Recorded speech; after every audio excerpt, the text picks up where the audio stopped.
you'll be working with a new crop of National Assembly members who are not members of your political parties. Do you see this as a tough battle? Well, not at all, Sean. You know, we went into this election with only 3 House of Reps members, and at the end of this, at least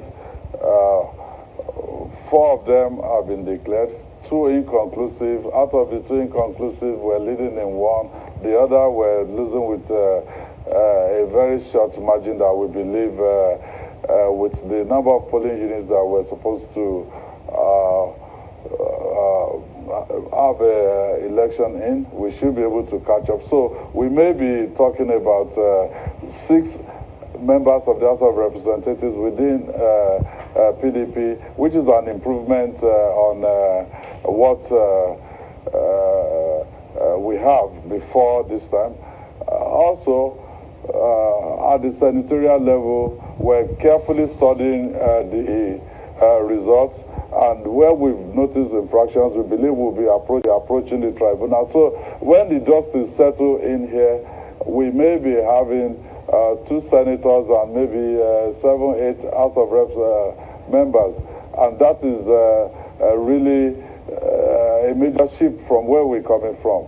But I will say to you that in Oyo State, governance is different from politics. So for me, whether you're of the opposition or you're of PDP, when it comes to what we have to do for the people of Oyo State, we are blind to political party consideration. We just want to focus on the people. Governor Seyi Makinde of Oyo, Governor Makinde, in all fairness and truth, what is your major lesson? And having run this race, it was a tough one. What is your biggest lesson out of this? Well, like I mentioned, you know, managing the stakeholders. For instance, I approached a community and I said, look, we need to link this community, you know, to the rest of the state. So we're going to build a road into this community. And then they came to me and said, no, we don't want a road in this community. Or we don't care so much about you building the road. We care much about you building a police station, you know, for us in this community. And I said, okay, tell me about it. And I said, well, during harvest, people come in here and they steal our crops and all of that. We want to be able to arrest them and take them into a police station. So what I've learned is that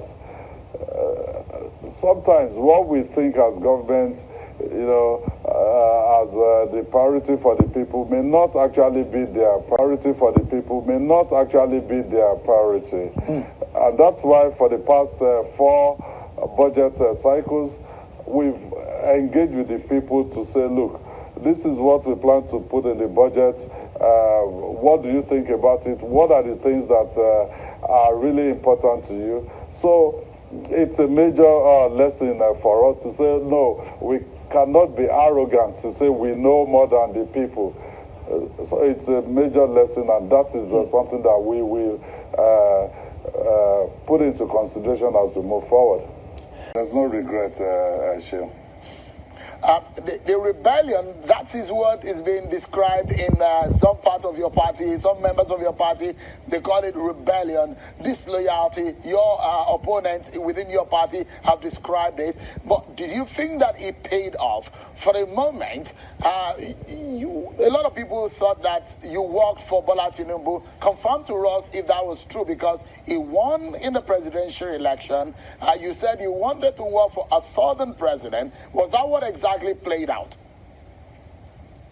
Well, Sheon, just now, I was listening to you talking about Yobe State. You said Governor Mai Malabuni, you know, just won his own re-election under APC, but at the presidential election, PDP carried Yobe State. Does it mean Governor Buni worked for PDP. The reality is people will make. But the scenario seems to be a little bit different, Governor Makinde, because there was no open rebellion on that side. Here you have and you said that you are going to work differently, and you are going to tell your people who they will vote for. And so that I'm asking you, confirm to us what you told your people. What did you tell them? But at the end of the day, the decision of who they voted for, rested with the people. In all fairness, I told people, you must not do anything that will threaten the unity of this country. We should be pushing in a direction where, we foster a united Nigeria, an inclusive Nigeria, and, people of Oyo State, they cannot be led, blindly. They are people that are quite sophisticated. And they took that decision. But that is behind us now, Sheon. What is before us is, a president-elect have emerged, and we must support him, work with him, for a better country. What cannot be led, blindly. They are people that are quite sophisticated. And they took that decision. But that is behind us now, Sheon. What is before us is, a president-elect have emerged, and we must support him, work with him, for a better country. What is perhaps your first task? Now that you have been re-elected, I'm very certain that a lot of the fabric of Oyo State and the unity perhaps somehow have been threatened. A lot of things happened within the politics of your state. Is there anything that comes to mind that readily that you must first tackle if you assume office for a second term?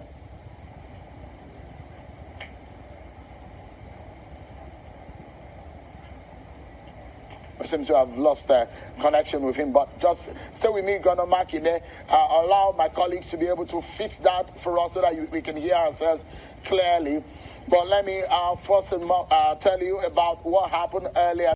Non-Yoruba viewers tonight, Omi means water, Tutu means new. You're talking about a new water 2.0, literally, that's what you were saying. But those of your critics and your opponent who said that water might take you away, politically speaking, because they thought that you had played the game so much differently. Did you have a fear for a moment that you might be swept away when the election did not go in the way of your political party the last time in the presidential election? Not at all, Sheon. Our agitation in the G5, did not place our individual career as a major consideration. We thought we were going to fight for what is right, what is just for this country and for our party. We said, look, we would prefer to see a PDP that will obey its own constitution, because rotation and zoning of government and party offices is part of PDP's constitution. So none of us ever thought